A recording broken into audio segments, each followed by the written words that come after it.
Ustaz, kenapa kadang-kadang rasa bosan ini timbul dalam bekerja? Terkadang bawaannya mau pulang saja. Apalagi lebaran kemarin tidak pulang. Apa yang harus saya lakukan agar semangat kerja kembali? Kata Nabi, Pak Hidayat, Pak Regar, unzur ila man huwa asfala minka. Unzur ila man huwa asfala. Pak Regar mesti sering-sering melihat aspal. Apa maksudnya Pak Ustaz? Pak Regar mesti sering melihat ke bawah. Pak Regar udah kerja kan? Tengok orang yang di bawah Pak Regar. Saya punya kawan kerja di Jakarta. Karena tiket pesawat mahal, naik bis lah dia pulang. Naik bis lah pulang, ALS, antar lintas Sumatera. Sampai mau masuk Labuhan Batu, macet jalan. Dalam hatinya menggerutu. Parah kali lah nasib ini. Duduklah dia di warung, cerita sama aku. Menggerutu. Orang kalau sambil menggerutu dalam hati biasanya keluar di mulut. Nasib saya ini, sudahlah setahun gak pulang. Pulang tiket pesawat mahal saya jadi naik bis, sampai di sini macet pula. Gimana nih mau sholat Idul Fitri besok? Ini kalau gini. Tahu-tahu datanglah orang di sebelah dia. Apa bang? Kata orang sebelah. Apa bang bilang tadi? Inilah saya setahun gak pulang. Kata kawan sebelah itu. Senyum. Aku udah 10 tahun gak pulang bang. Tuh diam dia langsung. Astagfirullah. Aku baru setahun gak pulang. Kawan nih 10 tahun masih bisa senyum. Nah, ini true story, ini bukan sinetron. Kisah nyata. Oleh sebab itu Pak Regar, mesti sering-sering kita nih bicara, ngomong. Pergi jalan-jalan, tanya sama orang yang gak punya kerjaan. Gimana sakitnya gak punya kerjaan. Kadang kita nih manusia nih lupa. Baru bekerja udah 6 bulan, lupa. Coba tanya orang, gimana tak punya pekerjaan, sulitnya. Gimana orang tak punya pendapatan bulanan. Gimana orang yang tak punya ada yang diharapkan. Disitulah baru datang syukur kita kepada Allah Subhanahu Wa Taala. Insya Allah kalau udah cerita itu, bangkit. Saya nggak bisa kalau dengar cerita orang, Pak Ustadz. Kalau gitu datangi direkturmu bilang, Pak pecat aku agak setahun nih. Barulah terasa. Nah, karena ada lagunya itu. Kalau sudah tiada baru terasa. Kalau udah tak ada kerja itu, tak ada gaji itu, tak ada tunjangan itu.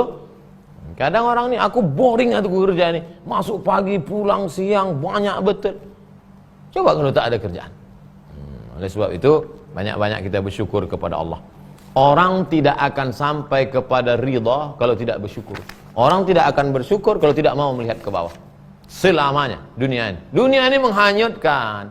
Dunia ini terus membuat kita akan hanyut. Jadi kalau supaya tidak hanyut, sering-sering berpegang ke tepian, tengok-tengok. Begitu Pak Hidayat Sregar. Pak Arman, Ustadz bagaimana cara hijrah yang baik sedangkan lingkungan anak, istri, keluarga, tetangga tidak mendukung? Bapak sudah hijrah. Hijrah itu artinya al-muhajir, orang yang hijrah. Al-muhajir, orang yang hijrah adalah man hajara manahallahu anhu, meninggalkan semua yang dilarang Allah. Tapi karena Pak Arman nggak cerita secara detail, saya susah jawab. Saya sendirilah buat contoh. Misalnya Pak Arman mau hijrah menutup aurat. Nah, nutup aurat. Kemudian anak Pak Arman ada anak gadis pakai rok pendek. Padahal Pak Arman maunya anak-anak ini nutup aurat. Kalau nyampaikan langsung, nah, kau pakailah jilbab. Nah, alah papa, baru nonton streaming sekali Ustaz Abdul Somad, udah jadi ceramah. Istri tak juga mendukung. Keluarga juga tak mendukung. Tetangga juga tak mendukung. Maka jihad Pak Arman luar biasa. Ada seorang lahir dari rahim ibu nyai istri kiai, tinggalnya di pondok pesantren, jadi santri dari mulai TK, sanawiyah, aliyah, dikirim ke Mesir, sampai doktor, pulang, biasa. Tapi bagaimana dengan orang yang keluar dari rahim seorang perempuan yang tidak Islam, keluar dia ke dunia ini mencari Islam, setelah dia memilih Islam bersyahadat, diusir, tak dikasih warisan, perjuangan. Maka al-jaza' ala qadril amal, balasan sesuai dengan kadar amal.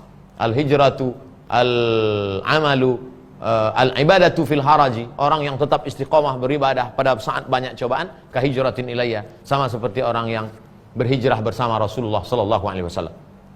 Enggak masuk akal Pak Ustaz. Hijrahnya kan tahun 2020. Masa seperti hijrah dengan Nabi? Seperti hijrahnya sahabat Nabi dulu melawan. Jadi Pak Arman ini hijrahnya luar biasa. Anak enggak mendukung, istri enggak mendukung, keluarga enggak mendukung, tetangga enggak mendukung. Tah tinggal di mana lah Pak Arman nih? Tapi insya Allah kalau Bapak istiqamah, jangan pernah berhenti Pak. Sebagaimana Nabi SAW tak pernah berhenti. Sampai menjelang sakaratul maut tetap dibisikkannya ke pamannya itu la ilaha illallah. Yang bisa menguatkan Pak Arman hanyalah ibadah. Tetap paksakan pagi solat duha Pak Arman. Tetap paksakan malam solat witir. Tetap paksakan walaupun sebelum subuh solat tahajud. Tetap paksakan wajibkan zikir-zikir. Itu saja yang membuat kekuatan Pak Arman. Kekuatannya dari dalam. Kalau tidak nanti Pak Arman lemah, down, habis baterai, lowbat. Baterainya ada pada ibadah. Jaga wudhu supaya ditolong oleh malaikat. Terakhir Pak Tasrim. Ustadz, apakah perbuatan bisa menyebabkan terbuka atau tertutupnya hidayah? Apakah ada peran dari takdir atau dari pilihan jalan yang kita ambil dengan terbuka atau tertutupnya hidayah? Ada nggak efek perbuatan terhadap hidayah?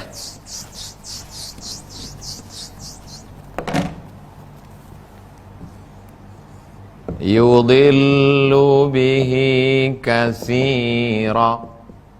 Banyak yang disesatkan Allah.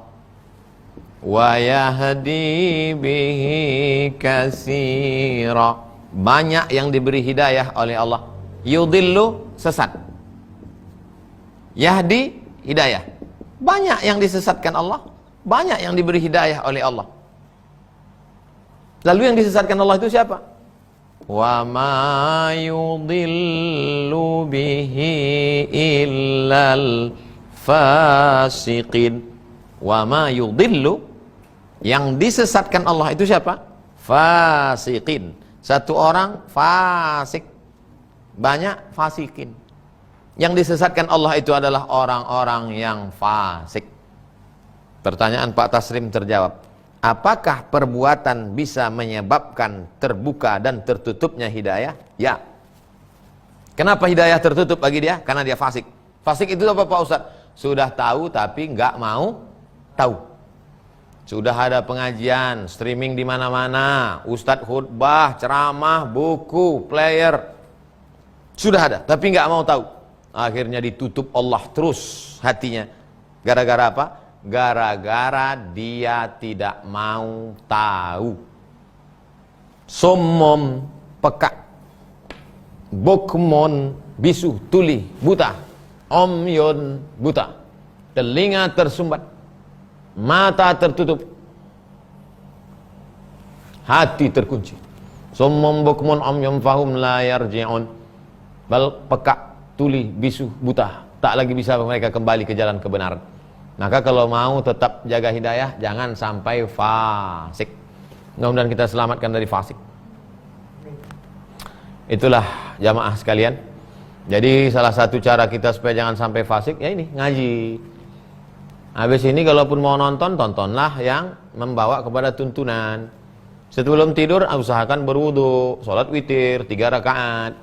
Habis itu zikir, pegang tasbih itu, zikir. Supaya pikiran tak kemana-mana. Zikir, zikir, zikir, zikir, tertidur.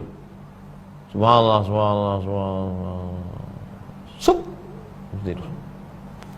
Besok bangun, usahakan bangun.